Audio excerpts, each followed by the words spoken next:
As we continue our journey of learning to live, we're diving into unconditional happiness, fulfillment, and the end of suffering through the world of mindfulness. This episode, we're breaking down the science behind meditation and the practical guide of how to implement it into our own lives with Living Untethered by Michael Singer. I'm Asher. I'm Robert, and this is Learning to Live.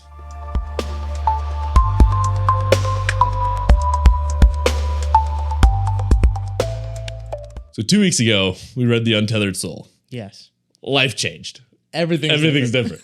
Now, I'm not inherently a very spiritual guy, but I do think that this was a very resonant book as far as the kind of way he logically approaches fulfillment and presence and what it means to be. Yeah, so on episode 6, we dove into The Untethered Soul.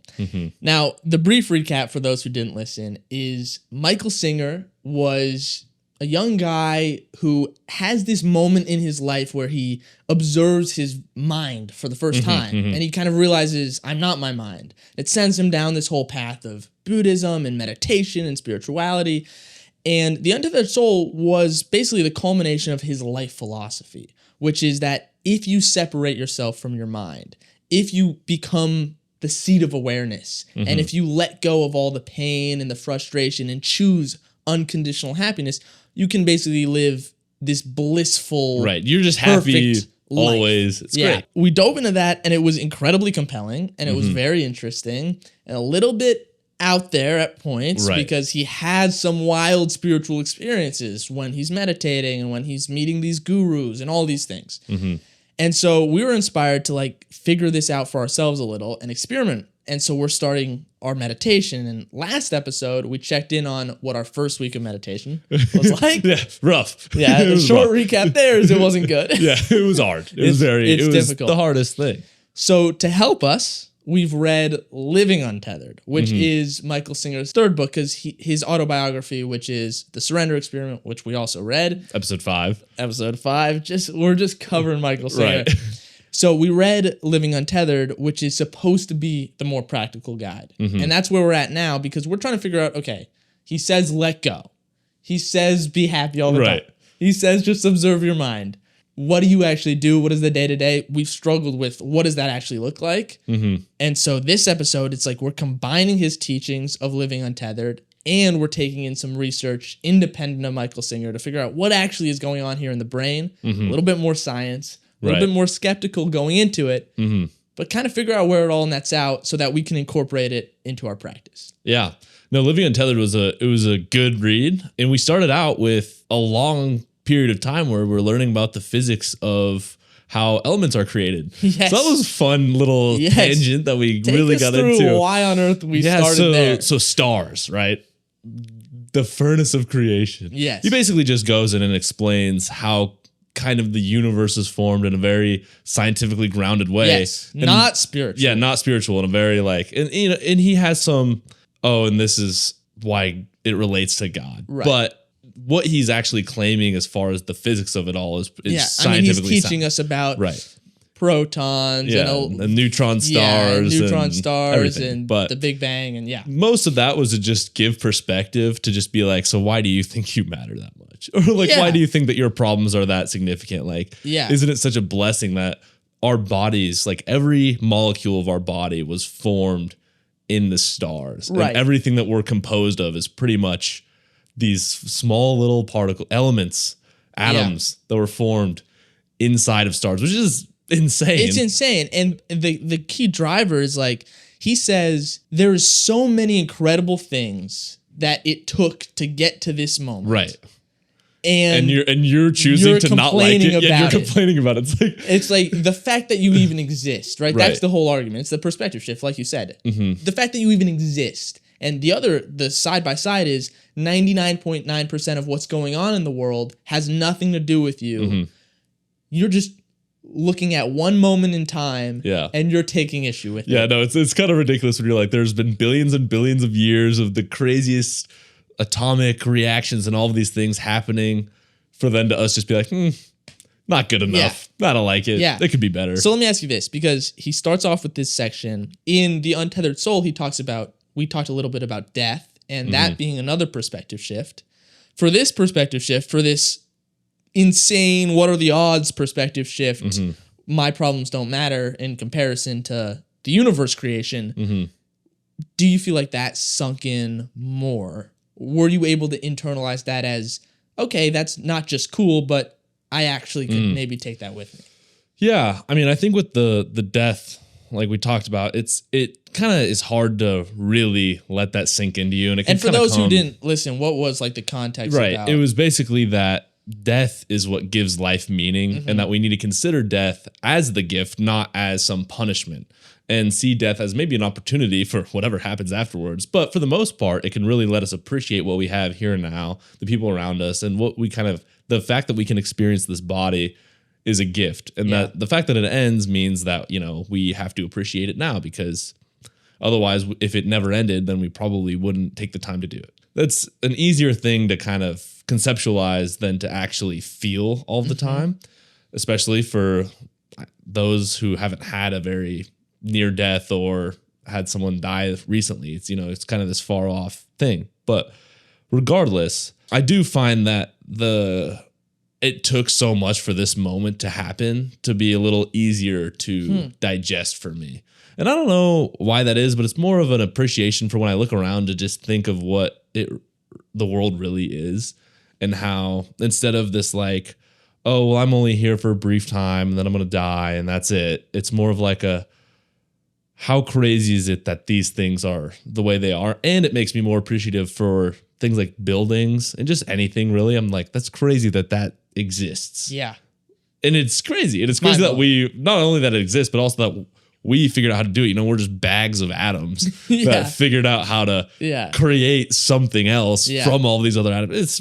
It's truly remarkable. It is and it really makes me feel that the fact that I can choose to or the fact that I'm reacting in a way that's like, not good enough. I don't like that. That's not that nice. Yeah, I totally agree. This one, like you said, the death thing, it's hard to necessarily tap into it because you do feel a little bit more removed on the day to day.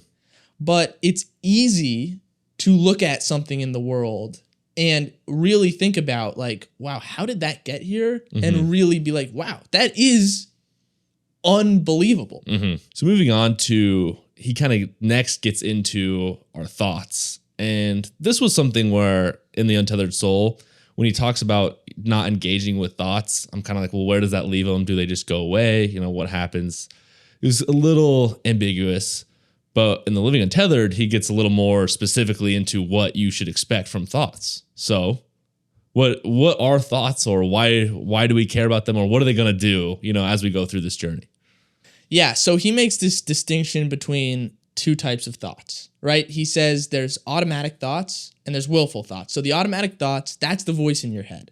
That's, you're just going about your day and your brain starts just coming up with things. It just starts, either it's commenting on everything, like you look at the tree and you think, oh, that's a pretty tree and blah, blah, blah. Or you are thinking about, oh, that conversation I had with, this person. I wish it didn't end like that. Like you're rehashing things and you're not even choosing this, right? It's like, it just happens. It's like the monologue that plays.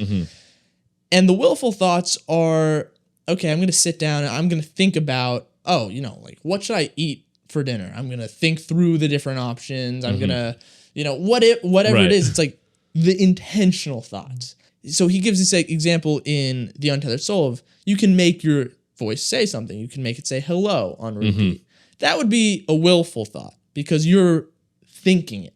Right. You're kind of like your consciousness is coming down and forcing it to do something versus it just running rampant and instead controlling you, because it goes both ways. So the utility of thoughts is dependent on this distinction because the automatic thoughts, which we're not choosing to have, he says that's not us. In fact, not only is it not us, but it's constantly saying nonsense and things that aren't helpful and making stuff up and making you worry about something or stress about another thing. Yeah. I mean, I would go so far to say that the automatic voice is like wrong most of the time.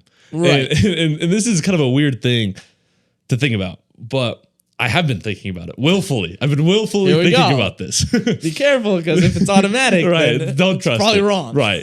Because it's like, okay, so our body, right? We have feelings, we experience emotions, and a lot of times We're not very in tune with them. We don't really know what's happening. But our internal little automatic monologue is giving a language to what we're experiencing. And sometimes it feels like it's just guessing. So for instance, right, if I'm hungry, sometimes it's obvious where it's like my stomach's growling and I'm like, man, I really want to eat, right? But sometimes if I don't eat for a while, it'll kind of go away, but then I'm super agitated and like everything that happens is bothering me. It's getting hangry, right? Right. And so the voice in my head is going in these times like blaming other things or being like, oh, that thing's stupid. That thing sucks. And it's like very negative when ultimately I'm just hungry. And it's like, if I eat like one bite of food in, I'm better. Right. And so the voice the whole time isn't just saying, I'm hungry, I'm hungry, I'm hungry. Feed me, feed me, feed me. It's just going around blaming everything else and saying all these other things suck. And it's like my whole perspective on life just goes down just because I'm hungry. And it's like, that's not even related to any of these things. Like nothing changed other than the fact that I became hungry. And all of a sudden everything feels different. And I think about it differently. So, yeah. So what you're saying is discomfort is the source for a lot of the inner thought. It reminds me, I've heard this before. I think it's like a pretty common saying or whatever. It's like, oh, if you're mad at everyone, eat something. If you feel like everyone hates you or you're sad, go to sleep. If like you're really like agitated or annoyed, like take a shower. Like, yeah, it's kind of like, yeah, like all these thoughts that are popping up, probably like you're saying, is just due to some discomfort that it's trying to solve for. Yeah, our body is just failing. Yeah, our bodies just need something that we're not giving it. And it goes to show that we don't commonly associate these thoughts with being unrelated. We take them, we believe them, and we think they're true. It's so rare to be able to, or it's hard. It's hard even to be able to say, no, like, I don't believe what you're saying right now. I don't believe my thoughts. My thoughts are saying this is stupid. Like, shut up. You're wrong. You're just hungry.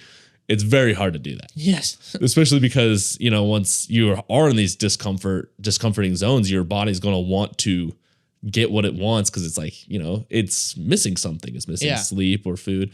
So you kind of become more connected to it, I guess. Yeah. It's harder to step back and kind of observe. Yeah.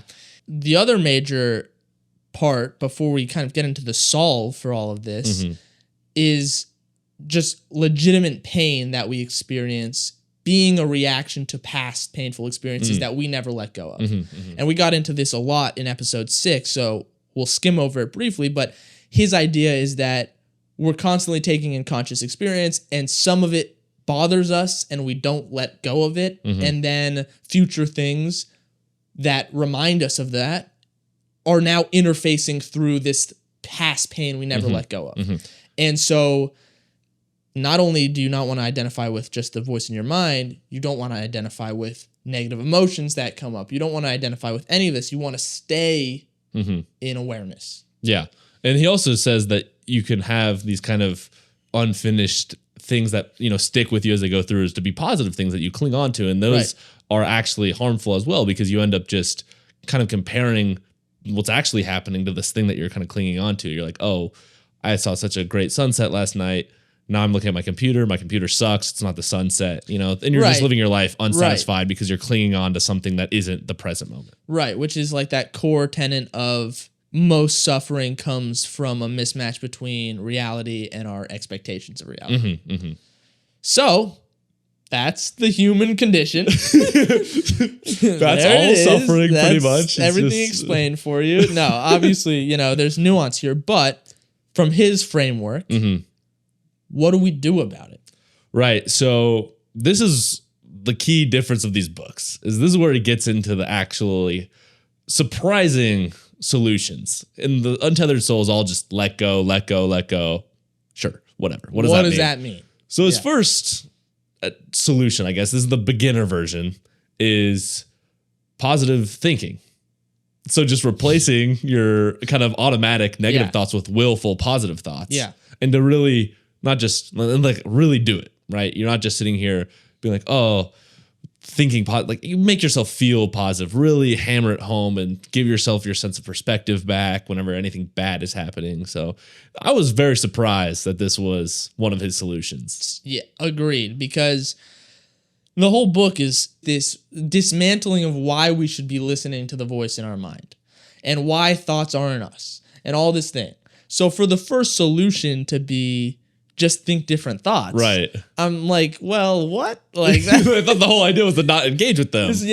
The first time I'm like, anytime I was thinking, I'm like, stop thinking. Right. So just focus. Yeah, but instead it's like, and so it's just like, it's a perspective shift. And it goes back to what we opened this with, which was his kind of major perspective shift that applies to everything is the world is so insane and this has nothing to do with you. And it's just crazy that you're even here. That's right. Like you're on a tiny planet spinning through space. Yeah. Get over it. Yeah. It feels like, right. It feels like the positive thinking is kind of like, it's the beginner baby step to just get yourself a little happier and to get in the habit of interrupting your, when you find yourself in the negative the automatic thoughts. to willful. Right. It's the switching over. And so then replacing it with positive thoughts is just a better way to do this. And there's some interesting medical research that's going to come in later about this. Which is exciting. Now, has this worked for you? Yeah. I mean, I would say a lot of times whenever I feel like there's something's bothering me, I just kind of tell myself in my head, choose happiness, be happy. This isn't really about you. Witness and do all these things to basically take myself out of the negative thinking and instead replace it with just like I can still find a way to be happy here. And then to just really think about that. And I would say that it's been mostly helpful. Sometimes it's obviously hard when something's actually really bothering me. Right. That is, yes, I agree. So to go alongside this, he has this concept of start with the low-hanging fruit. Start with the small inconveniences. Start with the little things that are bothering you, because if you start with some, deep trauma, it's like you're not going to just be able to positively think your way out of that. There's more going on there. So start with when you're stuck in traffic and somebody's going 5 miles below the speed limit. I will say that's helpful because I can do it with the low-hanging fruit. Yeah. And it's like, it's almost that tiny habits reconnection of lower. Yeah, it's all coming together. Tiny habits, episode 3. Episode 3. Or 4. Episode 4. Episode 4. Episode 4. Episode 4. Tiny habits. So yeah, it's the tiny habit of like reframing. Now, I've also tried it when something's really making me angry, and what I noticed is my motivation to think positively just goes away. Right. So it's like you don't even want to. You just want to be angry. Yeah, I want to be angry. When that's the hump I'm trying to get over. Because when it's a low thing, I'm like, okay, I would like to not be frustrated by this stupid thing right now. When I'm really frustrated, it's like, dude, like I'm right now. And it's funny. Like, so it becomes a much more of an uphill battle. Yeah. Now, maybe the low-hanging fruit, like I'll get better and better and build the skill. Oh, for sure. So that's what I'm hoping for. Yeah, I guess I would say I agree. And to amend my earlier statement, I would say that the kind of choose happiness approach has made all the kind of dull or like medium moments of my life better. So it's kind of like raised overall on average. There's still times where I'm like upset, but it has just kind of in general taken any little time where I'm just kind of feeling bad, sitting like just got done with like maybe like a workout or just ate a meal, and I'm kind of sitting around like, well, what do I do now? Like, let me just be happy right now, choose happiness when I don't have a reason to be unhappy. But when I do have a reason to be unhappy, it gets a little harder to do. It does. But personally, I'm a big believer in positive thinking. So I do like that this was like, the story we tell ourselves in our head, the internal dialogue, that dictates our experience 100%. So, I like the reframe. It wasn't as deep and some spiritual practice that I thought was going to be necessarily life-changing, but step two is where we get into some of the more to get a little more interesting. And this will also surprise me because this was a complete curveball from his just talking throughout the book. And this is mantra. Yes. Which is basically, now I don't know if I can perfectly describe it, but it's basically a thing that you kind of repeat in your head over and over, and you have to really practice it and spend a lot of time doing it to where it kind of becomes this other type of thought generation that's happening that you can that's always going. So even when you're not paying attention to it, you're still repeating this kind of thing over and over and over in your mind. And then you can come back to it whenever you're kind of caught up in your unhappy thoughts. It becomes an automatic thought. Right. And you can attention switch to it though. Yes. And let it just kind of be there and chill out. I think from a spiritual religious sense, most mantras are not in English. They're like actual from texts or from gurus or whatever. He, bringing this all to the Western side of things, it's just like it can be something like, I'm okay. Yeah, I'm fine. Everything's going to be okay. Yeah. Right? But what I really like is this is changing the voice inside your head. Because it's this idea of if I can implant this into my mind that I can always come back to, it's like, okay, the first one is changing my willful thoughts. The second one is changing my automatic thoughts. And that's obviously would be a monumental shift. Right. Because then you're just, anytime you get lost daydreaming, you're just going to be in such a positive place. It's great. Yeah. And that's why it's a safe place that you can kind of always come back to no matter what's going on. You just kind of fall back into the mantra and just enjoy being there. Yeah. I have no idea, to actually implement this in my own life is not something I've honestly considered. No. Well, ever. And honestly, not really after reading the book. I feel like I'd have to do a lot more research here. I'm like, let's just start with the baby steps maybe. Yes. And then at some point along this podcast, but, maybe. You kind of sounded like you were it choose happiness. Yeah. It was in I guess the mantra way. Because I think when he talks about building a mantra, you have to kind of sit there and meditate on it and just repeat it over and over and over and over in your head. And anytime you can think of it, repeat. Right. And then I would say for me, the positive thinking, it was a little bit mantric. Is that though? I don't know. Sure, it sounded right to me. Yeah, it's the word now. Okay. But it was not something that's automatically always going in my head, but maybe it will be. That would be a good one. Yeah, that would be. Choose happiness. Yeah, that's a good one. Maybe that's your personal mantra. There you go. There we go. Okay, step 3. Step 3, witness consciousness. Right. And now this, for those who have read this book and were like, what's the hammer here? This is the hammer of witness.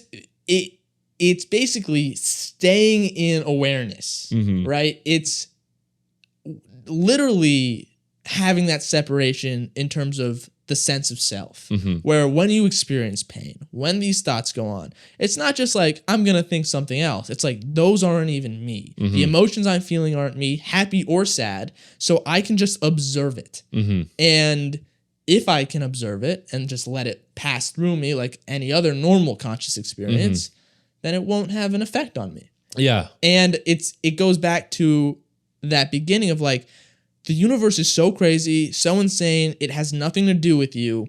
You're just observing it. Just observe it.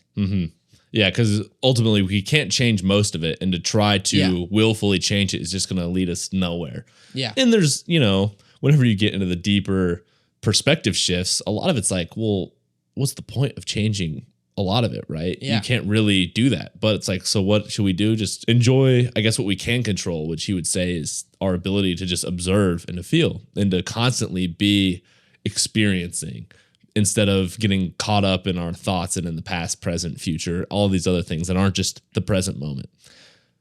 This one's challenging. Right. This one is... It's very quite different. I mean, we always talk about this. No idea if I've actually ever been able to do something similar. Because, this one requires this sense of separation that I don't experience except when I'm meditating occasionally. Right. So how do you do this? This is where he gets into meditation as a practice. Because what mindfulness as a practice, and this can transition maybe into our studies that in the research we've done, is focusing on your breath. And when a thought passes, when you get swept away into thought, inevitably, you just observe. You go, okay, I was just thinking, I'm going to focus back on my breath. I'm going to observe. And the more and more practice you get, the more mental stamina you build in this in this practice, you start to notice the thoughts way quicker. You start to just kind of let them pass by, and you get better and better at staying in this awareness. You're basically not engaging with them or letting them sweep you down whatever rabbit hole they're going down. And theoretically, that would start to transition to the rest of your life. Now, for me, it's only been in meditation when I'm deeply focused that I can even get there, but it's happening more and more in meditation. So I would assume the practice of it would be beneficial. Right. I think I've had similar experiences kind of just with the focusing and obviously being able to catch on like, oh, I'm thinking right now during meditation. And the nice thing about the meditation is, the kind of focused practice where the voice quiets down because you're really just trying to focus on one thing. But I would say that the, I guess, philosophy of witness consciousness has been helpful to me already in kind of experiencing emotions.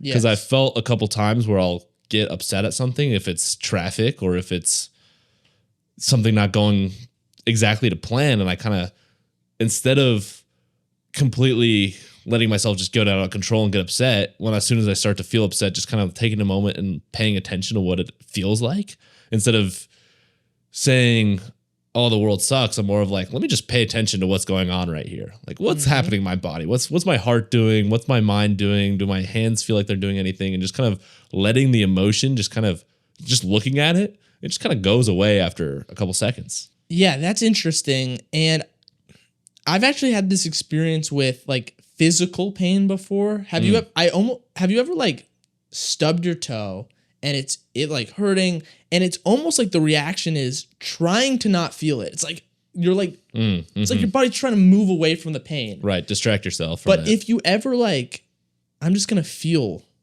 my stub toe right now, it hurts less. It's like let me actually just like, instead of being so like moving away from this thing, let me just feel it. It actually like makes a difference. Yeah. And interestingly, this isn't with pain per se, but I noticed with a couple years ago, I was really big on, COVID cold shower grind, right? There you go. The cold showers where I'd have music playing were sucked way more than without them. When I had music going and I was kind of distracted, it was so uncomfortable. When I just took like as cold as I could get shower, no music, just got in and just felt it, way more manageable. Yeah. Very interesting. Very interesting. So that's our little personal experience, but like what is happening in the brain here? Because in our research, a lot. It seems like meditation's awesome. Yeah, no, it seems like it literally just a wealth of positive things. So, it's important to caveat that meditation is an umbrella term for tons of different types of practices. Some much more spiritual, some with chanting, some with, different whatever. Postures. Yoga, right. Yeah. Western meditation is typically mindfulness. Yeah. Which is what he talks about in the book. And that's most of what the medical research kind of talks about. Yes, because it's easier to quantify. Yeah. Like, you get into the yoga poses and the chanting, it's harder to know what's going on. So from a scientific standpoint, where people have started is, okay, let's just simplify it to mindfulness and do studies on that. Yeah, and it also makes sense to start there because that's almost like the beginner step anyways to the rest of meditation. Because what mindfulness, as we talked about, really does is it hones your skill of attention. Yeah. Amongst, apparently, a lot of other things. Yes. So let's get into some of those things. So going back to the voice in our head, right? At first, you're like, okay, you start to ask, like, what is that? And maybe this isn't an answer of why it happens, but we know that the voice in our head, self-narration, thinking about, I should have done this today. Why did that conversation go like this? Thinking about your past, thinking about your future. That's heavily related to the default mode network in our brain. Yeah, and this is the baseline kind of circuitry where I guess we spend about 50% of our lives. Most people, it's anywhere from 30 to 50%. You're kind of in this mind-wandering, daydreamy, kind of being swept away zone. Yeah, and meditation quiets this part of your brain. There's less activity in the default mode network, and so you literally are not swept away by your thoughts as much. When people say like, oh, my mind wandered less when I did meditation more and more, that part of your brain is actually lighting up less than it used to. Right. And I think an important distinction, so we have the default mode network. This is our wandering mind. Then we have our like executive function, which is the opposite. So this is where you're in the zone, you're focused, you're doing things. So we switch in between these, and our ability to switch in between these is very dependent on kind of what we do. So if we're on our phones a lot, or if we're checking our email, if we're getting very distracted, it becomes very hard for us to not just be able to lapse into default mode network. So whenever we're trying to focus, it's very hard. Now, when we are in like meditation, that's like we're pretty much really practicing being in this zone. Right. And then as soon as we come out of it, to switch back on.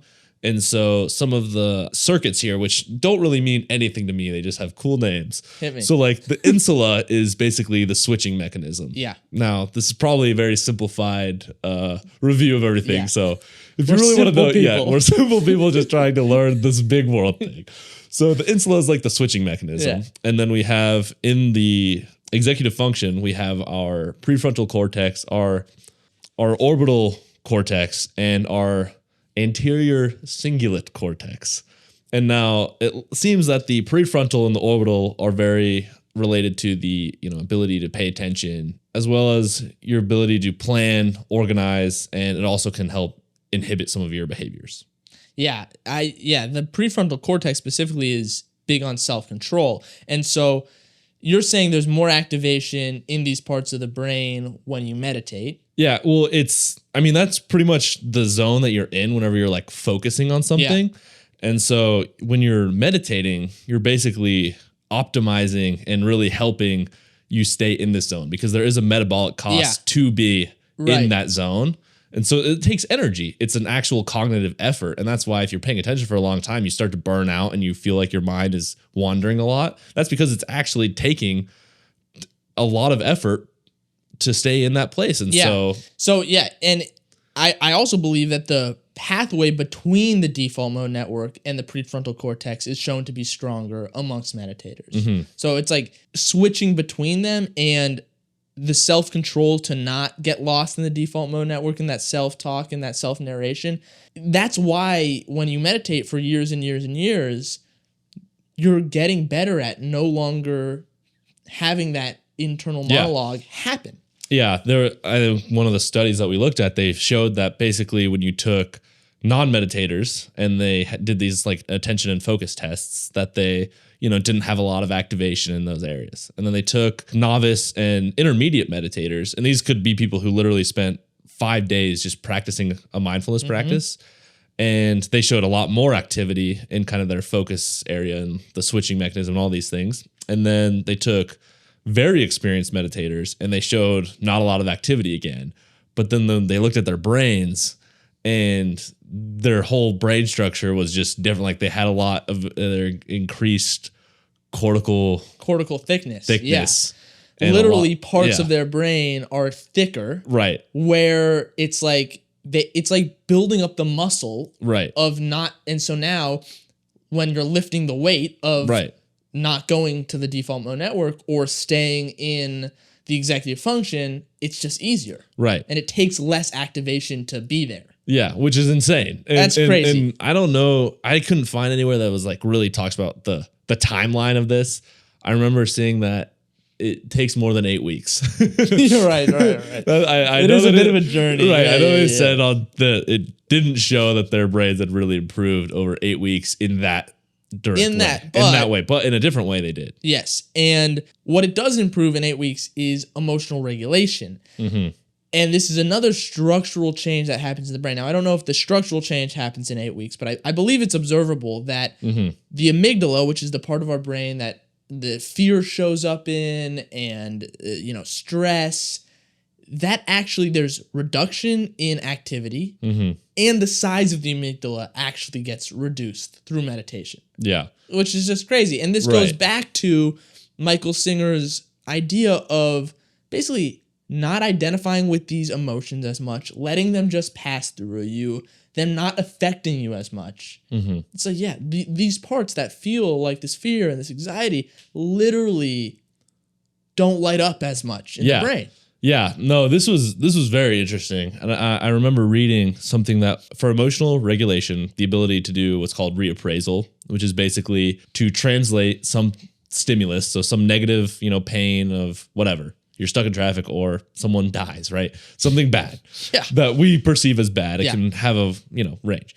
And then to take that and then derive some type of positive meaning for it. And that's what you're reappraising. You're saying this isn't a negative thing. This is actually a positive thing. What this study basically found was that there was a difference between the kind of mechanisms that were used for reappraisal in beginner and intermediate meditators, and then with experienced meditators, where they basically didn't show a lot of this kind of like, there was activation in the prefrontal cortex and amongst other places, that was used for reappraisal. But these people, the experienced meditators, didn't really have that because they were at what was called, I guess, the non-appraisal stage, where they had no judgments to it. So it somehow, they found that whenever they were presented with like a painful stimulus, whether it was emotional or whatever, they kind of got pre-processed before it actually got to certain areas of the brain. And then when they looked at the brains, all these areas were so much, I guess, better suited to handling it that there just was no need to even reappraise anything because it was not even perceived as a negative stimulus. Yeah. Which is insane. It's insane. And that is the switch from step 1 to step 3, which is step 1, going back, was positive thinking. Yeah. And step 3 is just observant. Right. And it's crazy letting it pass through you. That they could look at this from a brain perspective and say that, it shows that they go from the reappraisal, the positive thinking, to the non-appraisal or the witness consciousness. Yeah. Insane to me. It's pretty crazy. It's cool. It's cool. It's very cool. And I wish there was more of this out there from a science standpoint. And I wish more of the people who were writing books like The Untethered Soul were also aware of the science. Because I think for both of us, the skeptic comes out when you hear terms like your heart chakra is opened. And I'm not saying those things aren't true. Right. But when they're unfamiliar and you don't learn about the heart chakra in science class, right, it's harder to get on board. But then it's like, whoa, this is... Right. There is evidence. Yeah. For sure. And it's crazy because it seems like a lot of the book is this kind of like you just need to change your perspective, learn to let go, not be judgmental. And it's like, we try that for a little bit and it feels super hard. And it's very hard with challenging things. But then when you look at the science and you say, okay, well, these people's brains are literally changing to optimize these tasks. First of all, blows my mind that we can change our brains through like our way of thinking or like even a practice as like mindful meditation. Second of all, it shows that it gets easier and that it doesn't necessarily have to come about from either instantaneously or that it's going to take that much effort all the time. It becomes something to where like the experienced meditators, they don't even have to try to not be judgmental. Their brains are literally just non-judgmental brains. This is, he tells this story in the book called Just Tree, which is this story of this Buddhist student who's at some monastery, and he walks in, he comes to his teacher, and the teacher's like, something is different about you. Like, you seem lighter, you seem like happier. And the student's like, well, when I walked into the building today, I'm butchering this story. When I walked into the building today, I passed this tree, and for the first time in my life, I just saw the tree. He's like, in the past, I used to think about, oh, what a beautiful tree. That reminds me of trees from my childhood, or trees that the Buddha would have sat under, or, I can't wait to see what the tree looks like in the fall, right? And for the first time, no commentary, no judgment, just tree. Just tree. Just tree. And when I thought about that, when I heard that story, I was like, yeah, how amazing would it be to just be taking in life as the observer? And what's so cool is that learning that the brain actually changes to where you become the observer more. Yeah.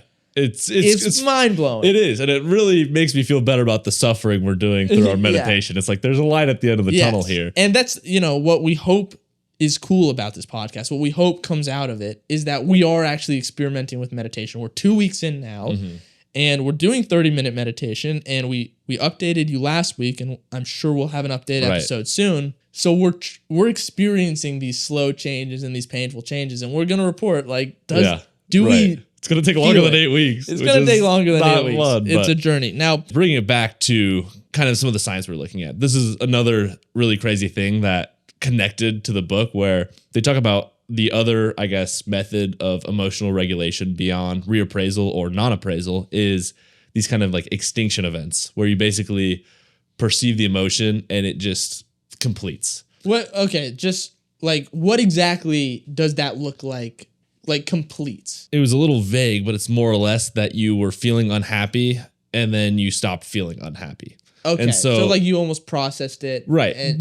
Okay, so there's like two approaches to this. Yeah. There's the kind of approach where you kind of distract yourself, right? And then you feel less bad because you were bad. You're feeling bad, then you distract yourself and you don't feel bad. Yeah, you move on. And then there was the kind of mindful meditation approach, which is where you immerse yourself and really pay attention to it. And they found that people who did this also stopped feeling bad, if not quicker. And so this was a very interesting idea, because in the book, when he talks about letting go and he talks about experiencing emotion, that whenever we feel bad, we shouldn't just focus on something else. Watch yourself feel bad, and then you will no longer start to feel bad. And when I was reading this, I'm like, well, isn't that just like, are we not somehow just distracting ourselves or whatever? But to be able to actually immerse yourself in the emotion, this was crazy to me that I read this and I was like, there's no way that they're talking about this specific thing that he keeps talking about. Yeah. And it's crazy. And beyond just, I guess, processing the emotion as it happens, it also kind of does that like setting you up for success. And to me, and in the paper, they relate this to almost like exposure therapy, where, if you have a very intense fear and then you go kind of live through the fear, then you will not be afraid of that thing anymore. Right. And so this is a common practice. And so I find it fascinating that he basically says that for us to witness consciousness and to learn to let go is basically just like exposure therapy, where we can live with bad emotions. Like, okay, I lived with that emotion. It was bad, but now I'm good. And I didn't die. The world didn't end. And this goes back to, we started this podcast talking about the phone usage. And it all starts to connect, because we look at the downsides of phone usage. It's like a huge thing is we're escaping from our emotions. We're not processing our emotions. We're not going through this process. We're not in that executive function. Our mind is wandering. We're getting distracted. And so the technology of today is like the antithesis of this painful practice that then has these transformative effects. And it just makes you think of like, not only are we headed down the wrong path, but it's like there actually is things you can do just right now, that we do not place any value. Yeah, no one talks about these things. Yeah. No one like seriously does. You don't learn about this in school. Yeah. Well, I did, but I went to a funky middle school, so makes sense. It was bound to come up there, right. But so yeah, moving on to some of the just nice add-ons of just like a little bonus happiness. Yeah, a little bonus happiness. Not only are these things changing in our brain, but serotonin, which is huge for feeling contentment and satisfaction and fulfillment, there's noticeable significant increases in serotonin between meditators versus non-meditators. There's decreases in cortisol, so less stress, right? It increases GABA. It increases, which, that's like the opposite of cortisol, right? That's going to help you feel less stressed as well. It increases BDNF, which is, I don't know the science 100% behind this, but I believe this is to do with like enduring difficult things. We watched a TED Talk forever ago. We watched a TED Talk like a year ago, and then in our research that popped up. I was like, oh, that's cool. And it also just on a physical level, right? When you slow down your breath, there's muscle tension gets released. Your blood pressure drops. Your heart rate goes down. Your heart rate goes down. And zoning in a little bit on serotonin, which I think is fascinating. We heard recently. Shout out to Dr. K on YouTube. His theory is that, so serotonin is drugs like DMT break down and connect to our serotonin receptors, I believe, in the brain. And so what his kind of theory is that people who have these spiritual experiences, which are very similar to psychedelic experiences or can be, it's almost like there's so much buildup of serotonin in the brain that it gets converted into like this spiritual experience. Let's caveat really quickly, like This is not a medical science channel. Right. We heard this on YouTube. And so I trust the guy. I trust him too. But we're just very interested in these things. We're excited about it. But like, do your own research as well. Right. But it's out there. There's like a lot of really cool stuff. And a lot of it is new science as well. Yeah. Like, I mean, this is probably was considered like fairy dust and whatever until very recently. Right. But what's super fascinating about that, which is true, is that serotonin levels do build up in people who meditate a lot. And that is like almost, and this might be a bit of a misconception, but I almost think of dopamine versus serotonin. Of dopamine is like the reinforcement, not pleasure. Well, but I think it is pleasure. It's like pleasure. Immediate gratification. It's the immediate gratification. Serotonin is like that long-term fulfillment. And that's why SSRIs, when people have depression, an SSRI, a serotonin reuptake inhibitor, is trying to get your brain to, I don't know if it produces more serotonin, but it's interacting on that, right, to try and cure depression. The whole idea of those drugs was to try and fix the serotonin levels in your brain. Yeah. And so it's super cool that there's this practice you can do that has this tangible impact on this fulfillment hormone, which is like, so it makes so much sense to me. Yeah. And it's crazy because a lot of these things that it does change almost, in your brain changes the kind of where the thoughts pop up from. Now, I don't know if anyone has definitively said this is where thoughts come from and this is why thoughts happen. Don't think so. But it seems that there are some very obvious impacts when it comes to, if your serotonin levels are higher and if all these things are going right in your body, you're a lot more likely to have very positive thoughts. So here's a question for you. Because as we do the research, it almost feels like corroborating evidence of these people who are having these spiritual experiences saying that meditation and these deep spiritual practices are so impactful. It's like the science is actually, the more research we do, is backing up some of the things that would make sense. So my question is, does this make you feel like when he describes going beyond or when he describes these crazy experiences, it's like, yeah, he might be right, and we just don't have the science yet to explain it, but that's just almost a matter of time, as opposed to, like, does it make you more confident or more open to these ideas?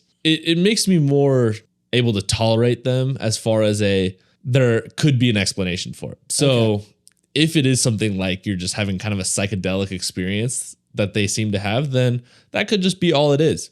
But as we talked about before at the DMT, there seems to be some really weird stuff that happens there where everyone has a similar kind of experience and it's weird stuff. It's crazy. But so the spiritual experiences, they also seem to have a very kind of similar connection to them. So it's like, let's say that it turns out that you have these spiritual experiences when, your DMT gets produced by your body. So much serotonin that you ended up producing. Convert it to DMT. And that's what a spiritual experience is. Right. Does that mean that there isn't like God or that they're talking to him? No, because it could mean that DMT tapped into it. Somehow this crazy particle that is the bridge. Right? Yeah. So that doesn't prove anything, but it does make it make a little bit more sense. Yes. As far as we can kind of see why this is happening to the body and to the brain. It goes back to that distinction of, with consciousness, we could approach describing it better and better of, this is where thoughts pop up in the brain. This is where we feel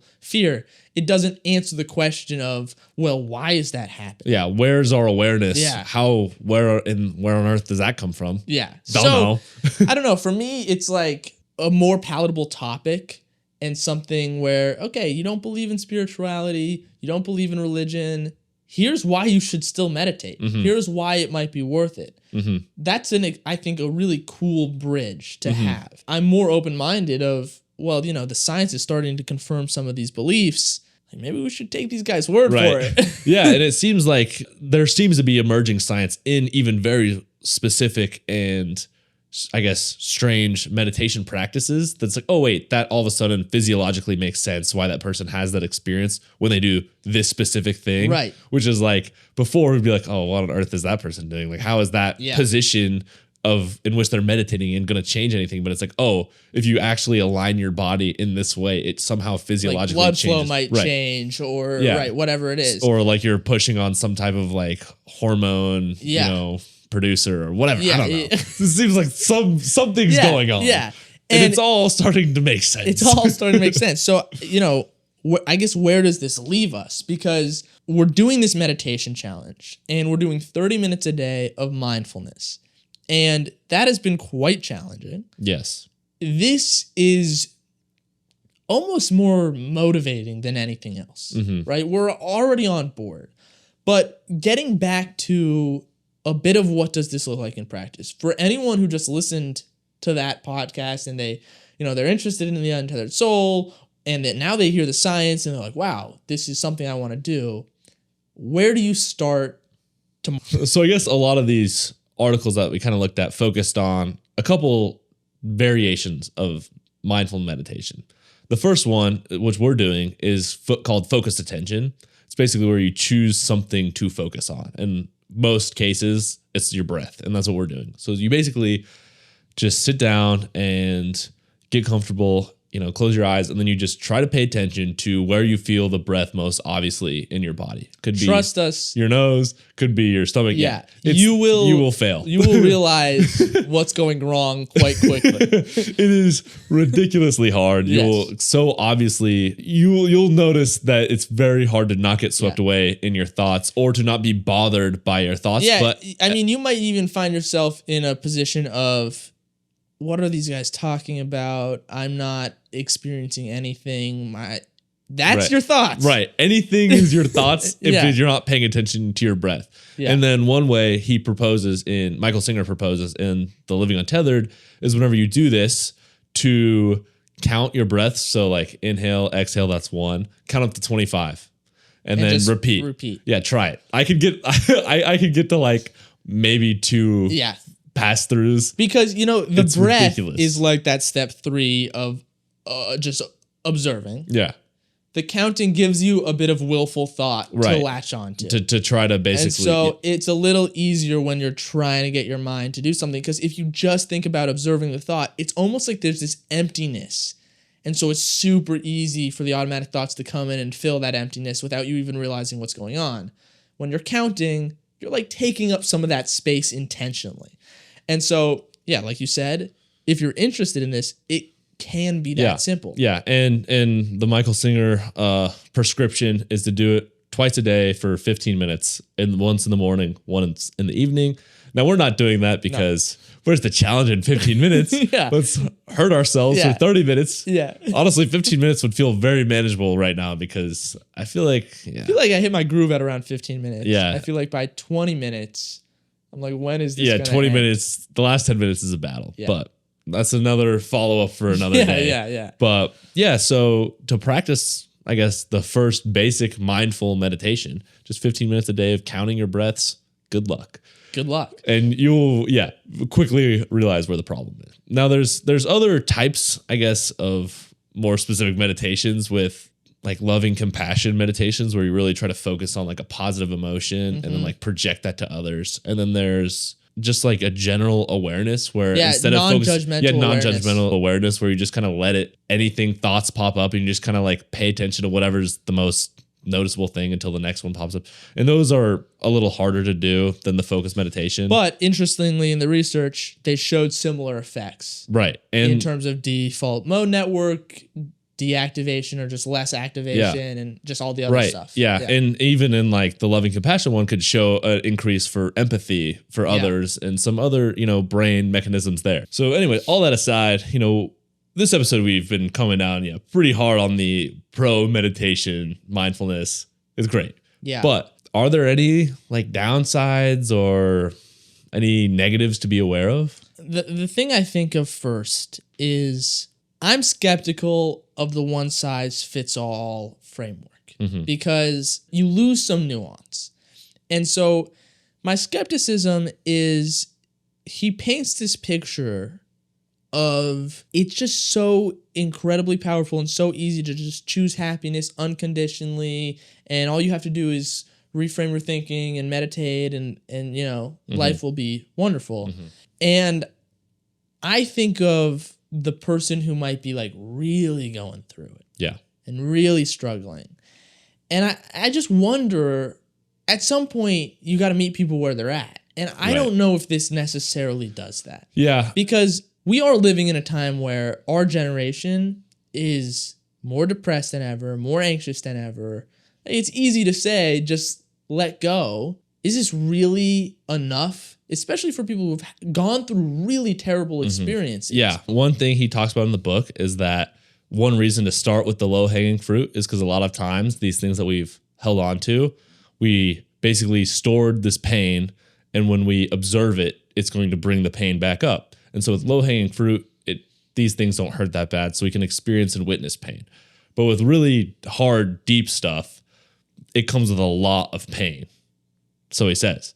And so for someone who's really, going through it, then maybe you could start with the low-hanging fruit for a long time. And he does mention that one way to work through some things is not just to witness your emotions or to just relive the event, but he says ways that you can work on kind of getting through some of that is through something like therapy. He does mention that there are other ways to kind of process that. Now, another thing that he doesn't really mention is, people have different brains, and some people have very different brains and have mental disorders, something like ADHD or bipolar disorder, which they showed in these papers to have some very different structures as far as the ability to toggle between certain things. And so, to meet people where they're at, someone, with a certain mental disorder could try to sit down and meditate, and it would just be impossible. It'd be brutal. It would be like there would be 0 point to even starting there because it's just either physically impossible or not. And he says always choose happiness. And now we're learning that your brain changes. It's probably going to be easy for someone who's been doing it for so long because his brain is a lot different than our brain. Yeah. So you can't expect to just be able to walk in and immediately be like him or be like other people like him, because it takes a lot of time, and it's going to take different time for everyone because our brains are all different. And, this also goes back to Michael Singer says you don't need to have some intense spiritual practice.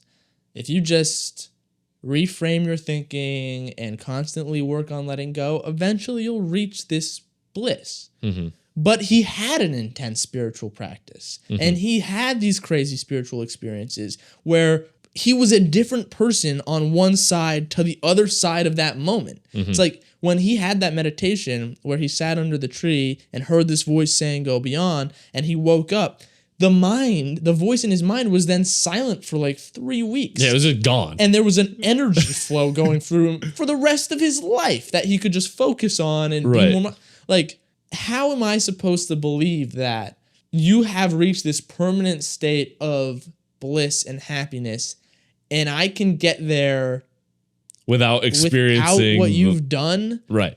And so, that's the other like skepticism I have, or just almost frustration with the lack of acknowledgement. Like you said, I definitely am skeptical when it comes to, can I experience this everlasting presence without some type of going beyond moment? Is it something that's just, he says you might experience it at some point. You'll just be sitting on the couch and then it hits you while you're watching TV. Oh, that was kind of funny, but maybe it could just happen. So I don't know, but it does seem that the science, it does seem to back kind of this idea that if we do this practice, we can at least expect a positive change. It might not be the fulfillment answer of everything, but I believe that with a combined perspective shift and with the actual practice itself, that there will be some very noticeable changes, just as far as life. My life doesn't have to look completely different to be proof that there was some change. Is the way I see it. If I feel better all the time, then that was a success. Check that box. I don't need to go and surrender and have all these amazing things happen to me and own a $300 million company. That'd be great. I won't say no. But what I'm excited about, and this maybe hints a little bit about what's coming, is we're not only just going to do meditation. We're also taking these other massive building blocks in our life. The next one we're going to focus on is a complete diet overhaul, and we're doing a ton of research for that right now. So that's coming. And so some of these books make it seem like they've got the silver bullet that solves all the problems. Right. And I think my gut says it's more nuanced than that. Yeah. You take a little bit of this and you take a little bit of that and you find a recipe that works for your life. Mm-hmm. And so hopefully we can challenge ourselves in meditation, but then we can do things just in the fundamentals of health and well-being and trying other frameworks like Stoicism and whatever it is. And we can find our mix of what works. Yeah. And it seems that he's, not counting in certain very important physiological factors, especially if we learn that, these kind of going beyond experiences are correlated to your serotonin levels, because which is made in the gut. 90% of serotonin is made in the gut. So, maybe it's impossible to have a spiritual experience if you eat Bojangles. Yeah. So, I mean, hey. No, it's true. Like, if you think about, like, this is next week's episode that we'll get into, but if you think about your gut microbiome and its impact on hormones and its impact on fulfillment, it's like, if you have a terrible diet, that's probably a massive limiting factor. And it's probably having some drastic consequences on your automatic thoughts and all these things that you do. You never think that I'm a negative person because my gut is not the way it should right. be. But as we'll see next week, maybe it might just be. So that's what's super exciting about this. Yeah. And what I also is maybe a criticism of this is the solve for everything. Yeah.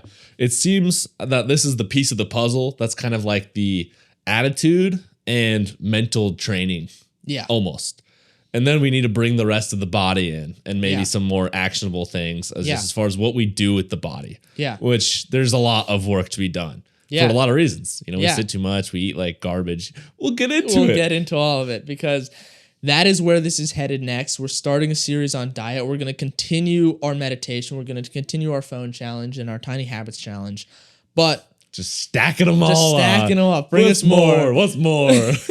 But we are going to overhaul the diet in a massive way because I haven't been eating great, and we're going to collect a lot of data. We're going to get into the research. Yeah. So it should be really interesting. Yeah, Michael Singer, he says that we have this infinite source of energy from within, but next week let's look from our external environment with good energy. Good energy.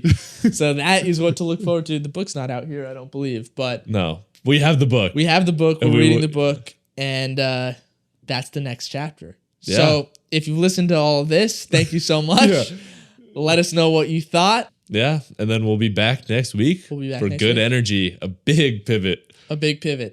But another fundamental block to living. So it should be quite interesting. Yeah, I'm excited. Yeah. So until then. See you next time.